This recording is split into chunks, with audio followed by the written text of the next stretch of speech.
ಅಂಗನವಾಡಿ ಕಾರ್ಯಕರ್ತೆಯರು ಹಾಗೂ ಆಶಾ ಕಾರ್ಯಕರ್ತೆಯರು ವೇತನ ಹೆಚ್ಚಳ ಜೊತೆಗೆ ಇತರೆ ಮೂಲಭೂತ ಸೌಕರ್ಯಗಳನ್ನು ಕಲ್ಪಿಸಬೇಕೆಂದು ಈ ಹಿಂದೆ ಸಾಕಷ್ಟು ಬಾರಿ ಹೋರಾಟ ನಡೆಸಿದರು. ರಾಜ್ಯ ಕಾಂಗ್ರೆಸ್ ಸರ್ಕಾರ ಚುನಾವಣೆಗೂ ಮೊದಲು ತಾವು ಅಧಿಕಾರಕ್ಕೆ ಬಂದರೆ ನಿಮ್ಮ ಎಲ್ಲ ಬೇಡಿಕೆಗಳನ್ನು ಈಡೇರಿಸುತ್ತೇವೆ, ಇದು ನಮ್ಮ 6ನೇ ಗ್ಯಾರಂಟಿ ಯೋಜನೆ ಎಂದು ಚುನಾವಣಾ ಪ್ರಣಾಳಿಕೆಯಲ್ಲಿ ಹೇಳಿತ್ತು.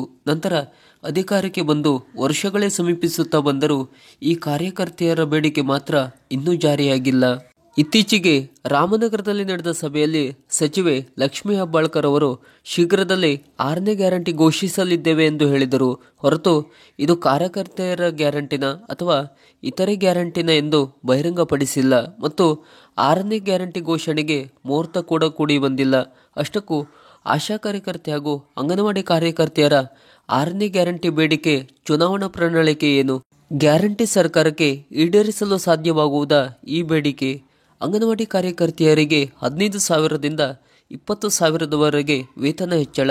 ಇದರ ಜೊತೆ ಆಶಾ ಕಾರ್ಯಕರ್ತೆಯರು ಬಿಸಿ ಊಟ ತಯಾರಕರ ವೇತನವನ್ನು ಒಂದು ಮಿತಿಯಲ್ಲಿ ಹೆಚ್ಚಳ ಮಾಡುವುದು, ಅಂಗನವಾಡಿ ಕಾರ್ಯಕರ್ತೆ ಮತ್ತು ಸಹಾಯಕಿಯರ ಸೇವೆಯನ್ನು ಕಾಯಂಗೊಳಿಸುವುದು, ಮಿನಿ ಅಂಗನವಾಡಿ ಕೇಂದ್ರಗಳನ್ನು ಮೇಲ್ದರ್ಜೆಗೇರಿಸುವುದು, ಗ್ರ್ಯಾಜುಯೇಟಿ ಹಣ, ಪೆನ್ಷನ್ ಜಾರಿ ಮಾಡುವುದು, ಆರೋಗ್ಯ ವಿಮೆ ಇಎಸ್ಐ ಜಾರಿಗೊಳಿಸಬೇಕು, ಅನಾರೋಗ್ಯದಿಂದ ಬಳಲುತ್ತಿರುವ ಕಾರ್ಯಕರ್ತೆಯರು ಮತ್ತು ಸಹಾಯಕಿಯರಿಗೆ ಸಂಬಳ ಸಹಿತ ರಜೆ ನೀಡಬೇಕು, ಪ್ರತಿ ತಿಂಗಳು ಸಮಯಕ್ಕೆ ಸರಿಯಾಗಿ ವೇತನ ಪಾವತಿಸಬೇಕು. ಹೀಗೆ 10 ಬೇಡಿಕೆಗಳನ್ನು ಜಾರಿಗೊಳಿಸಬೇಕೆಂದು ಅಂಗನವಾಡಿ ಹಾಗೂ ಆಶಾ ಕಾರ್ಯಕರ್ತೆ ಸಹಾಯಕಿಯರು ಹೋರಾಟ ನಡೆಸಿದ್ದರು ಮತ್ತು ಕಾಂಗ್ರೆಸ್ ತನ್ನ 5 ಗ್ಯಾರಂಟಿ ಜೊತೆ 6ನೇ ಗ್ಯಾರಂಟಿ ಈ ಕಾರ್ಯಕರ್ತೆಯರ ಎಲ್ಲ ಬೇಡಿಕೆಗಳನ್ನು ತಾವು ಅಧಿಕಾರಕ್ಕೆ ಬಂದ ನಂತರ ಪೂರೈಸುವುದು ಎಂದಿತ್ತು.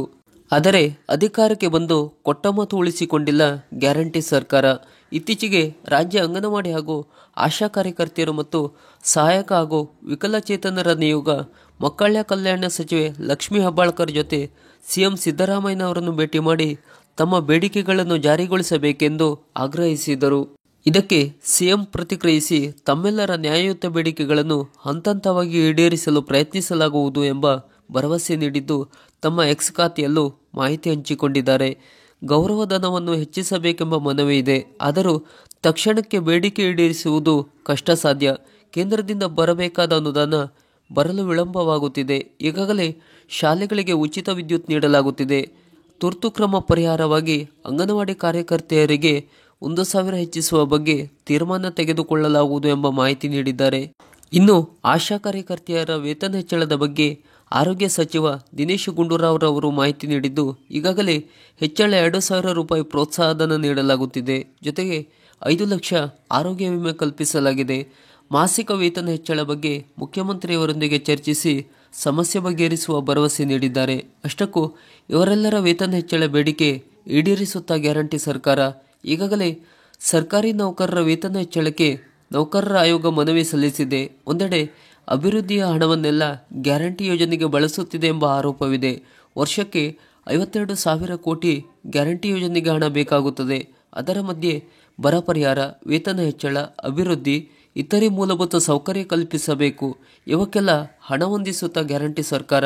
ಈಗ ಚುನಾವಣಾ ನೀತಿ ಸಂಹಿತೆ ಜಾರಿಯಲ್ಲಿದ್ದು ಅಂಗನವಾಡಿ ಹಾಗೂ ಆಶಾ ಕಾರ್ಯಕರ್ತೆಯರ ಗೌರವಧನ ಹೆಚ್ಚಿಸಲು ಬೇಡಿಕೆ ಈಡೇರಿಸಲು ಸರ್ಕಾರಕ್ಕೆ 2 ತಿಂಗಳ ಕಾಲಾವಕಾಶವಿದೆ.